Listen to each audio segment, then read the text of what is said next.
Hey, welcome back. Yeah, welcome to Jim and Sam or Sam and Jim, however you choose to phrase it. Oh, that's so much fun. It is fun. We're a fluid show. We really are. We kind of, we take it as it comes. Hello. Yes. Hello. How are you? I'm good. How are you? Bryce Dallas Howard is here. What is that tiny little beverage? Oh my gosh, this is some coffee. It's called Caveman Nitro coffee. It has 250 milligrams of caffeine. How much does regular coffee have? I don't know. I think it's like 100 or maybe less or something. Wow. So I will become increasingly hyper as I'm doing this. This Good. was not like an endorsement, although I fully endorse Do you, this. do you drink? Do you drink energy drinks? I'm afraid to drink them because they No. mess my stomach up. No. Just this. Just one a day. It's a cute little thing. An It's a apple. little teeny. Little can? Yeah, like a little shot. They're bad for your tummy? Yes, they are. Energy No, drinks? Yes, these they are. energy. Yeah, I heard that energy drinks are like that. I'm going to be sued. I was like, I heard that you can die. Yeah. But yeah, no, maybe that's an urban myth. Or, Right. Okay, I'm looking at Well, that you could die occasionally. eating anything, right? Right. Theoretically, yes, if you too much eat enough of anything. it, right? Yeah, the classic drink too much water. Right. Kidneys Right. explode. Well, there Exactly. was that. There are people who've died. What was the radio contest to have a wheat? Whoever can hold the most water. Yeah, and then somebody.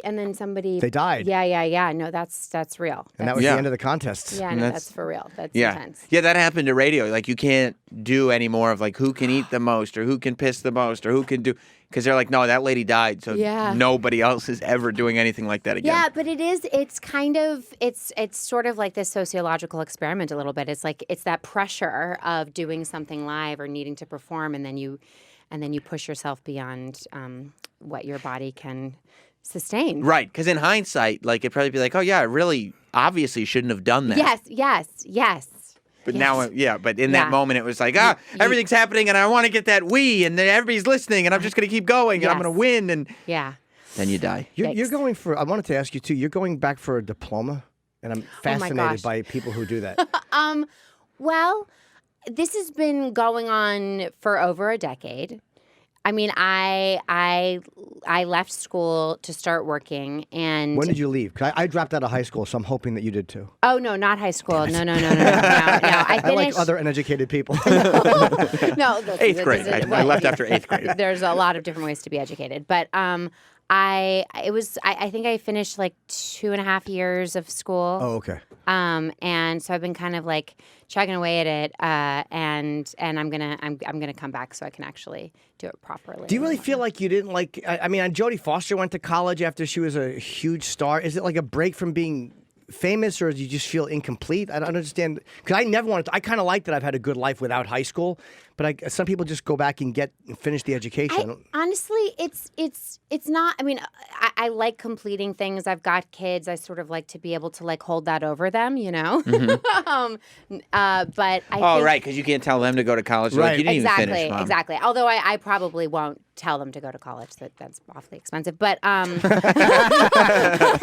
I think I just it's whenever it helps. It's like my hobby. It's fun.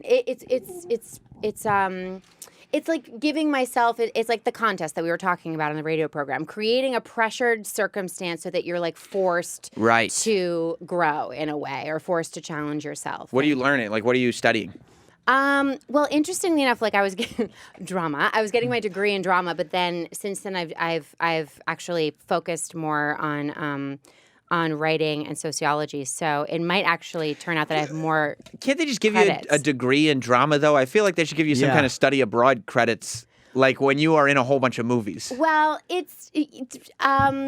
listen, I tried. Yeah, like But I get it. It's a different thing, and you can't replace one thing with another. And a degree is a degree is a. I feel like you should just be able to send a DVD of The Help or something and be like, well, I'd like a diploma, please. No, you actually have to show up in class. Go That's figure. ridiculous. Yeah, but my parents, they very, very, very, very, very, very generously took care of those first 2.5 years of college.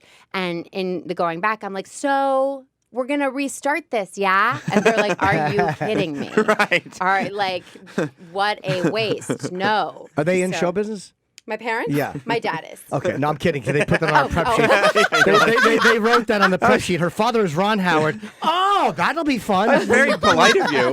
That was like extremely. You were like, okay, it's one of those interviews. I don't think they have any idea who I am. Oh gosh, no. How bad did you want to throw that little can at my face? Asking that stupid question. Not one single bit. No, it's yes, I'm not his identical twin, so I don't assume everyone. But you grew up grew up around it, so for some reason it's all very comfortable for you because you saw all of it growing up. So it's none of this is new for you. And it was it's kind of like the side that's new for me more is like the going to a premiere, like that kind of stuff I didn't do as a kid. But the being on a set is I mean that does feel like home, and I only realized that I kind of had that unique relationship to it when I did start working, and I realized like, oh man, in school we were never on a set. Like that's something kind of strange that can be, that can give people a lot of anxiety. So I'm glad for that. You were on a set in a very like a really uncomfortable moment. You were in that scene with Christian Bale when he was yelling at that. Was that a lighting person? Because you hear this stuff, and people who've never been on a set don't know that kind of stuff does happen. Was that a lighting person, or what had happened? Well, it's like, my word. Should I get into this? Well, I think basically to describe it is that there's what a lot of people don't see in a movie set is that there's a certain level of kind of like intensity with which actors approach scenes and circumstances. And like in that particular circumstance, there was actually a hurricane coming in. We only had a very short window to shoot a really intense scene where I'm a pregnant woman, and it was ultimately cut out, but I put a gun to my head in the scene. So it was, it was like emotions were heightened. Yes. And circumstances were heightened. Yeah. And there had been side conversations that just became public, and so it's like it's kind of tricky with a movie because you also, there's Christian very, very rightly apologized profusely for that because that's because he should, and but you also don't. It's kind of why what happens on a movie set stays on a movie set, because it's like you can't really. It's like this weird other dimension of reality. Do you feel uncomfortable when that's happening, or you're like, this is just one of these things? Like, because I don't care if people are yelling at each other in the radio studio. I'm fine. That was a big deal. That that was a big deal. Is that something that you like while you're acting? Do you have to keep that in the back of your mind or keep your emotions in check? Because you're like, if I take the emotion that I'm using here and then just snap on somebody or something, you don't know who's recording. Because stuff that should stay on a movie set, like you were just saying, doesn't always stay on a movie set anymore. No, I don't. I don't think about that stuff. But it's also you still kind of like need to stay in that bubble a little bit, and just like kind of trust that the process is going to be what the process needs to be in order, and that everyone has an understanding that it needs to be a safe place. That doesn't mean that I'm condoning ever snapping at somebody. That's not. It's just a matter of you don't need that in the back of your head. Like you need to know that this is our space. Yes, exactly. And again, it's like these things are these things are to kind of just extracting one moment. You always need context for any of these kinds of things. But it also wasn't okay. And when you put on, it was amazing. You put on 30 pounds to do the role in that one episode of Black Mirror, which was amazing. Did you know really easy? It was so easy. Putting the weight on. Put on the weight. Yeah. What a great excuse that is. Oh, it was amazingly easy. But did the script say that she was supposed to be X amount of pounds, or did you look at it and go, hey, this person should be heavier? Well, it's the character's name is Lacey Pound, and that's like a part that was sort of this underlying element of the story, and it was sort of in the subtext that she had, that she was struggled with that as a kid and had an eating disorder, and that was like really what plagued her. So when I read it, it was really obvious. I mean, in the first scene, she's like running. She's like, she's got this. She's in this cycle of sort of dieting and self-loathing and all of that, and not feeling like she's there yet. And so it was just. That was just kind of what felt right for the character, and it felt right for the holidays that came before my shooting. It felt really right during the holidays, so I was like, I'm going to do this. Matthew McConaughey gained a bunch of weight for Gold, right? Yes. Was that something that is that something that he would have chosen to do? Like just show up and be like, this character is kind of down on his luck. He's a bit of a deadbeat. He probably shouldn't have abs. Well, Matthew, yeah, You know? exactly. You're like, come on, anyone sees Matthew McConaughey, they're going to give that guy a break. Like, Right. He did need to definitely change the way that he looked. And it's similarly for me, it's sort of like you just start preparing for the part and it feels right and it starts to happen and you're like, I'm not gonna kind of like stop this. How much did he put on? Pardon? How much did he put on? I think he put on 45 pounds. Oh, he really fattened up. Yeah. And there's that's great. there's a ton of like shirtless scenes and it's all belly and like it looks like a guy who just doesn't exercise. Yeah. You know what I mean? It's just and not he part of drinks his a lot. life. He It's drinks right. and It's right for him. yeah, totally. Yeah. When you're in the movie, it takes place in the 80s. So there's like you have a couple different variations of like 80s hair. Yes. That you have throughout the movie. When you see that that's going on, are you like, okay, if I don't play this right, it becomes like a parody of what it could be? Well, you know what? It's like we're looking at this image right now of Matthew in character, and I think I arrived to set, and I saw Matthew, and I was like, okay, I can go a little bit bigger with the hair, a Right. little bit larger with the breasts, and a little bit shinier with the clothes. And so I think that he kind of he's in this amazing place, exciting place in his career right now, where he's taking a lot of risks and he's being experimental and he's just and he's calling is right that now your to ring? join us. I apologize. No, What a not at terrible all. ringtone. How by the way. unprofessional. It's my show and I have the thing No, on. it was Sorry. so like soothing. It was really soothing. I'm glad that wasn't a really intense moment, though. No. And then in my childhood, great. Sorry. But it's like he went there and as a result gave everyone around him permission to go there as well, and that was really fun. Were you bummed out though because like he's such a sex symbol, and That's what I was You get thinking. to do a movie with Matthew McConaughey, but you don't get like 1997 McConaughey. You get like the guy who wants to fatten up for the role. Right. No, honestly, I was delighted because I don't know, it would have felt like wrong, like normal Matthew McConaughey, like even making eye contact with him. Whereas like this dude, I was like, Right. I'm out of your league, brother. Like, this is awesome. Your husband must have been thrilled with the choices Matthew McConaughey made. Yeah. Yep, that's I'm okay with that guy. Yeah. He didn't feel as uncomfortable. That's for sure. No, he wouldn't anyway. How'd you meet him? My hubby? Yeah. I met him at NYU. I met him at school. When you were going back? Yeah. No. I mean, we've been together for like 16 years. Oh, okay. You met him way back. Yeah. Way back. What was your experience with show business growing up? Because I read that like you didn't watch a lot of TV or movies, but it still seemed like it was all around you. Like this, like Henry Winkler's your godfather, and Right. Tom Cruise is your babysitter, is what the internet says. I wasn't there for it. He was just one of those like people on set when there's lots of kids running around that he's like, I'll do backflips for them, like I'll entertain them. I see. So he was just He's not coming over to your house in Westchester and being like, no problem, Ron. I got, no, I got definitely it. not. No. I think it was kind of what I was saying before, where it was like I was really exposed to what making movies looked like. And that was the fun. Like that like when I would get grounded as a kid, I would be grounded from the set. Like I remember when I was in 5th grade once, my mom grounded me from the set of Far and Away, and I was like, "You're ruining my life." Like there was I knew, like I just felt like I had to be there. And when I did my first movie was this movie, The Village, and I remember like I would wrap, like my day would end, and I would ask the director, I would just be like, "Can I stay here?" Like I feel like I'm in trouble when You I'm liked going it. Just home wanted to for hang some out. reason. Yeah, exactly. So I think that was kind of my association with it, and the folks that my parents are friends with are still there, even though that they're people who are recognizable. They've been friends with them since like high school. Right. You know, like my dad did Happy Days starting at 16, and he started dating my mom at 16. So like Wow. Henry's like a friend from when they were teenagers.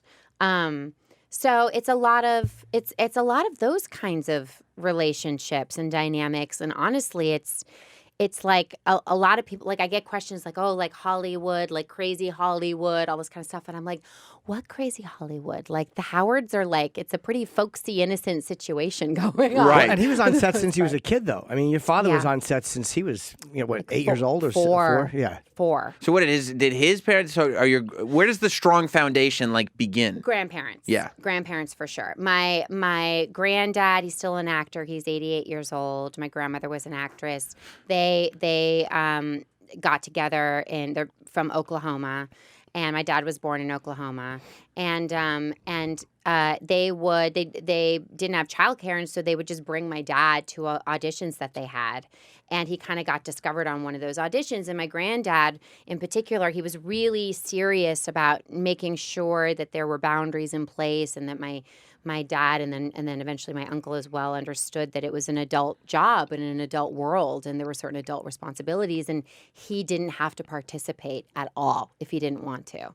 So, and they did things like he had to maintain straight A's in order to continue working as an actor because he went to public school in Burbank, and they knew that it would be hard for him to maintain straight A's while being a working actor. And so they knew that he would only do it if he really, really wanted to. Right. What was your grandfather in? Was he in anything I would know? Oh my gosh. Was he a stage actor? Yes, he was. He originally started in theater. He was in Chinatown. He's been in like he's just, if you Googled him, like here, if your phone is on, Google Rance Howard. We know and it's you'll be on. like, I know that guy. It is on. Yeah. We're aware that his phone is on. Rance Howard. Rance Howard, and he was him and my uncle. Like they gave me such a great example of how to have a long career as a character actor. Oh yeah. Yep, that's the response. Yeah. It's Yes. an oh yeah response. Yeah. What's he been in? Let's see. He's been in a ton of yeah, stuff. I know his face. Yeah. That's amazing. yeah. great. So and he's going strong. He's 88 and he's working and he's So- living in the same house in Burbank. When you get a role, then, so you come from like, I guess that, and like you've seen how good. Well, maybe not, because on one end you've seen the career you can get as a character actor, but at the same end you look at your dad, and it's like you can also do really well when you're defined by a role. Like I was gonna ask, when you get a role like The Help, or when you end up in a movie like Jurassic World, where there is this risk that's what you're going to be associated with. That's not a risk. You're fine. That's like, not a risk. Yeah. That means you've done something. You've had the chance to be a part of the creation of a character that's resonated in one way or another, and that's like the jackpot. You love that. Yeah, when you like when people see me and they say, "Oh, Miss Hilly," I'm like, I just feel this warmth inside of my heart. Like, but truly, it's like that's the fun of it. That's the joy, and to like, I've also seen again examples of this over and over again. Like my dad doesn't cringe when someone says, "Oh, were you Opie or Richie Cunningham?" Like he's like, "Yeah." Like Henry loves that he was the Fonz. Right. Like this is amazing. So, and an honor. He's a very lovely man, isn't he? Yes, Henry? he is. Yeah. I know. He's probably the favorite guest we've had on that the fans respond to. He's just the nicest guy. I Just believe so it. nice. Ever. Yeah. And we don't I even know. we don't have nice fans. No, they're terrible But people. his niceness, They really are awful. They're Really? awful people. But his niceness, like, somehow penetrates even that. Yeah, it cuts and they're through. Like, right. 'Cause Yes. They find the non-genuineness. You know what I mean? Yes. Even if there's a hint of it. Yeah. And it's just not there for him. It's like the Grinch with Who's. Like it's like their heart grows like 3 sizes or Yeah. something. Yeah. Like they just, he's just so genuine. Yeah. No, Henry's the best. It's like, yeah. So Have you ever seen him mad? Like we had him. He was cursing last time he was on, but he wasn't angry. He was still in a good mood. yeah, That was the first time I'd ever heard him curse. I have never seen him mad. No, right? I've seen him when there's something that he's like an idea or an injustice or something like that. He is he's serious. He's focused. Like he's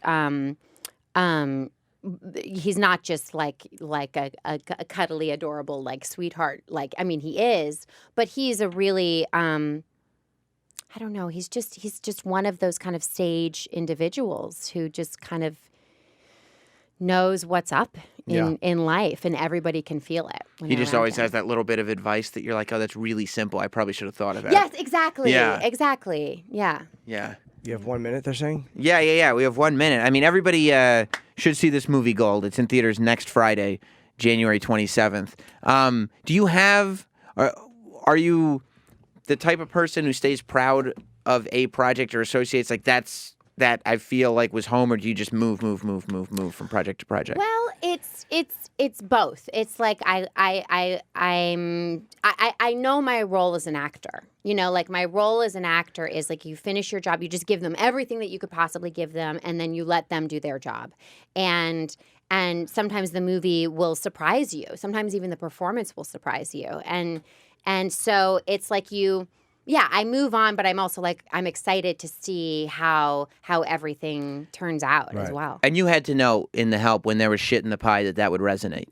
Yeah. Like that's one of those things that nobody's going to let you forget that there was shit in the pie. Right. Yeah. Yes. No. I mean, even before shooting it, they were just like, oh my gosh. Are you the one who eats the shit pie? Yeah. Like everyone was really excited about lucky that. devil. The Help. I remember like as The Help was coming out, they're like, yeah, that's the movie with the shit in the pie. I'm like, I think you might have missed the central message, but yeah, that is there. Yeah. That is there. Well, thank you, Bryce Dallas Howard. You're a delight. You. It's Thank Bryce you. D. Howard on Twitter. Yes. Oh yes, at Bryce D. Howard. I couldn't get Bryce Dallas Howard, but that's just such a Bryce D. mouthful. Howard's fine. It's People too will get much. Yeah. Way too much. And the movie Gold is in theaters next Friday, January 27th.